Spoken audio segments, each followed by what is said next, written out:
2008ರಿಂದ 13ರವರೆಗೆ, ಆಮೇಲೆ 19ರಿಂದ 23ರವರೆಗೆ 9 ವರ್ಷಗಳ ಕಾಲ ಸರ್ಕಾರವನ್ನು ನಡೆಸಿದ್ದಾರೆ.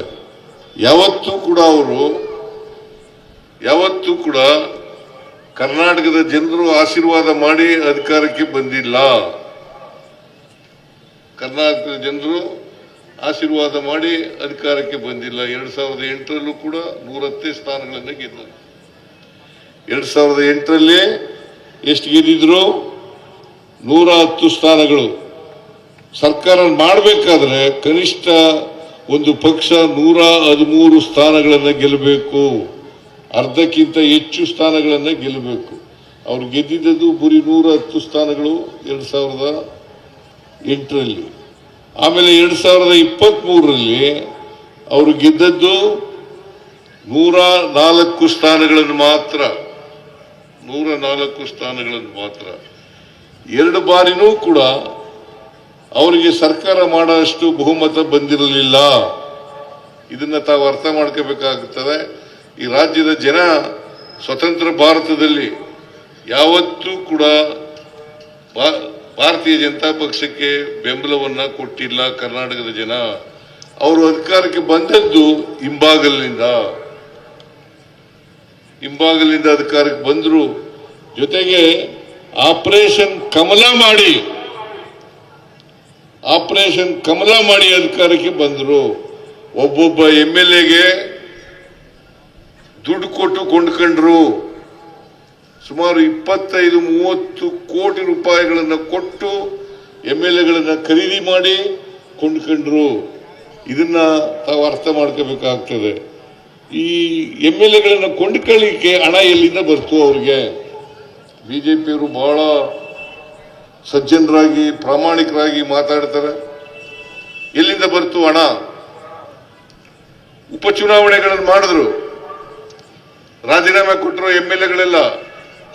ಉಪಚುನಾವಣೆಗಳು ಮಾಡಿದ್ರು, ಕೋಟ್ಯಾಂತರ ರೂಪಾಯಿಗಳನ್ನು ಖರ್ಚು ಮಾಡಿದ್ರು. ಆ ಹಣ ಎಲ್ಲಿಂದ ಬಂತು? ಇದನ್ನ ಜನರಿಗೆ ತಿಳಿಸಬೇಕು ಅಂತಕ್ಕಂಥ ಮಾತುಗಳನ್ನ ಅವರಲ್ಲಿ ನೀವೆಲ್ಲರೂ ಕೂಡ ಅವರಿಗೆ ಕೇಳಬೇಕು ಅಂತಕ್ಕಂಥ ಈ ಪ್ರಶ್ನೆಯನ್ನ ಕೇಳಿ ಅವರಿಗೆ ಉತ್ತರವನ್ನು ಪಡ್ಕೊಳ್ತಕ್ಕಂಥ ಪ್ರಯತ್ನವನ್ನು ಮಾಡಬೇಕು. ಈಗ ನಮಗೆ ಮಾತಾಡ್ತಾರೆ, ಕಾಂಗ್ರೆಸ್ ಸರ್ಕಾರದಲ್ಲಿ ಭ್ರಷ್ಟಾಚಾರ ನಡೀತದೆ ಅಂತಕ್ಕಂಥ ಮಾತುಗಳನ್ನ ಹೇಳ್ತಾರೆ. ಅದು ಯಾರು ಹೇಳೋದು?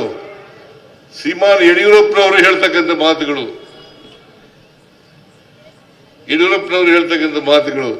ಯಡಿಯೂರಪ್ಪನವರೇ ಭ್ರಷ್ಟರಾಗಿದ್ದಂಥ ಮುಖ್ಯಮಂತ್ರಿ. ಅವರ ಮಗ ವಿಜಯೇಂದ್ರ ಅವರು ಮುಖ್ಯಮಂತ್ರಿ ಆಗಿರ್ತಕ್ಕಂಥ ಕಾಲದಲ್ಲಿ ಬಹಳಷ್ಟು ಅವ್ಯವಹಾರಗಳನ್ನು ಮಾಡಿ ಭ್ರಷ್ಟಾಚಾರವನ್ನು ಮಾಡಿರ್ತಕ್ಕಂಥವ್ರು. ಇದು ನಾನು ಹೇಳೋದಲ್ಲ, ಯತ್ನಾಳ್ ಹೇಳಿರೋದು. ನಾನು ಹೇಳಿದ್ರೆ ರಾಜಕೀಯವಾಗಿ ಹೇಳ್ದ ಅಂತ ಹೇಳ್ತಾರೆ. ಯತ್ನಾಳ್ ಅವ್ರ ಪಕ್ಷದಲ್ಲೇ ಇದ್ಕೊಂಡು ಹೇಳಿರೋದು. ಆಗ ಭಾರತೀಯ ಜನತಾ ಪಕ್ಷದಲ್ಲಿ ಇದ್ರು, ಅವ್ರು ಇನ್ನೂ ಎಕ್ಸ್ಪೆಲ್ ಆಗಿರಲಿಲ್ಲ. ಆಗ ಯಡಿಯೂರಪ್ಪನವರು ಮುಖ್ಯಮಂತ್ರಿ ಆಗಿರುವಾಗಲೇ ಹೇಳದ್ದು. ಆದ್ರಿಂದ ಅವರು ಸುಳ್ಳು ಹೇಳ್ತಾರೆ ಅಂತಕ್ಕಂಥದ್ದು ಯತ್ನಾಳ್ ಅವರ ಭ್ರಷ್ಟರು ಅಂತ ಹೇಳೋದ್ರ ಮೂಲಕ ಎಂತ ವಿಪರ್ಯಾಸ ಇದು ಅಂತಕ್ಕಂಥದ್ದನ್ನು ತಾವೆಲ್ಲ ಕೂಡ ಅರ್ಥ ಮಾಡ್ಕೋಬೇಕಾಗ್ತದೆ. ಅದರಿಂದ ಹೆಂಗೆ ಮಾನ ಮರ್ಯಾದೆ ಏನು ಇಲ್ಲೇನೆ ಇವರು ನಮ್ಮ ಸರ್ಕಾರನ ಭ್ರಷ್ಟ ಸರ್ಕಾರ ಅಂತ ಹೇಳ್ತಾರೆ. ನನಗಂತೂ ಅರ್ಥ ಆಗೋದಿಲ್ಲ ರಾಜಕೀಯವಾಗಿ ಹೇಳ್ತಕ್ಕಂಥ ಮಾತುಗಳು. ಬಟ್ ಸುಳ್ಳು ಹೇಳೋದ್ರಲ್ಲಿ ಬಿಜೆಪಿಯವರಂತ ನಿಶ್ಚೀಮರು ಯಾರು ಇಲ್ಲ. ಇದನ್ನ ನೀವು ಅರ್ಥ ಮಾಡ್ಕೋಬೇಕಾಗ್ತದೆ. ಸುಳ್ಳು ಹೇಳೋದ್ರಲ್ಲಿ ಬಿಜೆಪಿಯವರು ನಿಶ್ಚೀಮ. ಆಗ ಆಯ್ತಪ್ಪ, ಅದು 9 ವರ್ಷ ಅಧಿಕಾರದಲ್ಲಿ ಇದ್ರು, ಇಂತಿಂತ ಕೆಲಸ ಮಾಡಿದೀವಿ ಅಂತ ಜನರ ಮುಂದೆ ಇಡ್ಲಿ. ಇಂತಿಂತ ಕೆಲಸ ಮಾಡಿದೀವಿ. ಏನು ಅಧಿಕಾರದಲ್ಲಿದ್ದಾಗ ಏನು ಮಾಡಲಿಲ್ಲ ಅವರು. 4 ವರ್ಷ ಇದ್ರಲ್ಲ, 19ರಿಂದ 23ರವರೆಗೆ ಏನ್ ಮಾಡಿದ್ದಾರೆ ಹೇಳಿ ನೋಡೋಣ. ಬರೀ ಲೂಟಿ ಹೊಡ್ಕೊಂಡಿದ್ರು. ಕಾಂಗ್ರೆಸ್ ಸರ್ಕಾರದಲ್ಲಿ ಲೂಟಿ ಹೊಡ್ಕೊಂಡಿದ್ರು. ಅವ್ರು ಬಿಟ್ಟೋಗಿರ್ತಕ್ಕಂಥ ಬಿಲ್ಗಳನ್ನ ಈಗ ತೀರಿಸ್ತಾ ಇದ್ದೀವಿ ನಾವು. ಸುಮಾರು 29,000 ಕೋಟಿ 29,000 ಕೋಟಿ ಬಾಕಿ ಬಿಲ್ಲುಗಳನ್ನ ಬಿಟ್ಟೋಗಿದ್ರು. ಅದರಲ್ಲಿ 24,000 ಕೋಟಿಯನ್ನು ತೀರಿಸಿದ್ದೇನೆ. 24 ಕೋಟಿ ತೀರಿಸಿದ್ದೇನೆ. ಸೊ ಅವ್ರೇನು ಮಾಡಲಿಲ್ಲ. ಈಗ ನಾವು ಅಧಿಕಾರಕ್ಕೆ ಬಂದಿದ್ದೀವಿ. 2023 ಮೇ 20ನೇ ತಾರೀಕು ಅಧಿಕಾರಕ್ಕೆ ಬಂದು ಇನ್ನು 3 ವರ್ಷ ತುಂಬಿಲ್ಲ. ನಾವು 23 ಪೂರ್ವದಲ್ಲಿ ಈ ರಾಜ್ಯದ ಜನತೆಗೆ ಭರವಸೆಗಳನ್ನು ಕೊಟ್ಟಿದ್ದು. ನಾವು ಅಧಿಕಾರಕ್ಕೆ ಬಂದರೆ ಈ ಭರವಸೆಗಳನ್ನು ಈಡೇರಿಸ್ತೇವೆ. ಅದ್ರ ಜೊತೆಗೆ 5 ಗ್ಯಾರಂಟಿ ಯೋಜನೆಗಳನ್ನು ಕೊಟ್ಟಿದ್ದು. ಈಗ ನಾವು ಅಧಿಕಾರಕ್ಕೆ ಬಂದು 3 ವರ್ಷ ಆಯ್ತು. 3 ವರ್ಷದಿಂದ ಗ್ಯಾರಂಟಿ ಯೋಜನೆಗಳನ್ನು ಜಾರಿ ಮಾಡಿದ್ದೀವೋ ಇಲ್ಲ? ಏನ್ರಮ್ಮ, ಜಾರಿ ಮಾಡಿದ್ದೇವೋ ಇಲ್ಲ? ಏನ್ರಿ ಜಾರಿ ಮಾಡಿದ್ದೇವೋ ಇಲ್ಲ? ಜಾರಿ ಮಾಡಿದ್ದೀವಿ. 5 ಗ್ಯಾರಂಟಿ ಯೋಜನೆಗಳು ಯಾವ್ಯಾವು? ಶಕ್ತಿ ಯೋಜನೆ,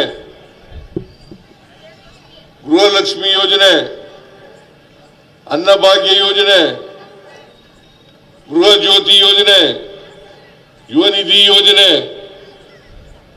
ಶಕ್ತಿ ಯೋಜನೆಯಲ್ಲಿ ಎಲ್ಲ ಹೆಣ್ಮಕ್ಳು ಕೂಡ, ಕರ್ನಾಟಕದಲ್ಲಿ 7 ಕೋಟಿ ಜನ ಇದ್ದಾರೆ. 7 ಕೋಟಿನಲ್ಲಿ 3.5 ಕೋಟಿ ಜನ ಹೆಣ್ಮಕ್ಳಿದ್ದಾರೆ. ಆ 3.5 ಕೋಟಿ ಹೆಣ್ಮಕ್ಳು ಕೂಡ ಫ್ರೀಯಾಗಿ ಸರ್ಕಾರಿ ಬಸ್ನಲ್ಲಿ ಟ್ರಾವೆಲ್ ಮಾಡಬಹುದು, ಪ್ರಯಾಣ ಮಾಡಬಹುದು. ಯಾವತ್ತಾದ್ರೂ ಬಿಜೆಪಿ ಮಾಡಿದೆಯಾ ಇದನ್ನ? ಎಲ್ಲಾದ್ರೂ ಮಾಡಿದೆಯಾ? ಈಗ ಕೇರಳದಲ್ಲಿ ಮಾತ್ರ ನಮ್ಮ ಸರ್ಕಾರ ಬಂದ್ರೆ, ಅಧಿಕಾರಕ್ಕೆ ಬಂದ್ರೆ ಕೇರಳದಲ್ಲಿ ಅಲ್ಲೂ ಚುನಾವಣೆ ನಡೀತಾ ಇದೆ. 9ನೇ ತಾರೀಕು ಸಾರ್ವಜನಿಕ ಚುನಾವಣೆ. ಅಲ್ಲಿ 9ನೇ ತಾರೀಕು ನಾವು ಗೆದ್ರೆ ನಾವು ಶಕ್ತಿ ಯೋಜನೆ ರೀತಿ ಕರ್ನಾಟಕದಲ್ಲಿ ಹೇಗೆ ಮಾಡಿದ್ದೀವಿ ಅದೇ ರೀತಿ ಕಾಂಗ್ರೆಸ್ ಪಕ್ಷ ಅಲ್ಲೂ ಕೂಡ ಮಾಡ್ತದೆ ಅಂತಕ್ಕಂಥ ಭರವಸೆಯನ್ನು ಕೊಟ್ಟಿದ್ದೀವಿ. ನಾವು ಕೊಟ್ಟ ಮೇಲೆ ಹಿಂದೆ ಹೋಗಲ್ಲ. ನುಡಿದಂತೆ ನಡೆದಂತ ಯಾವುದಾದ್ರೂ ಪಕ್ಷ ಇದ್ರೆ ಅದು ಕಾಂಗ್ರೆಸ್ ಪಕ್ಷ.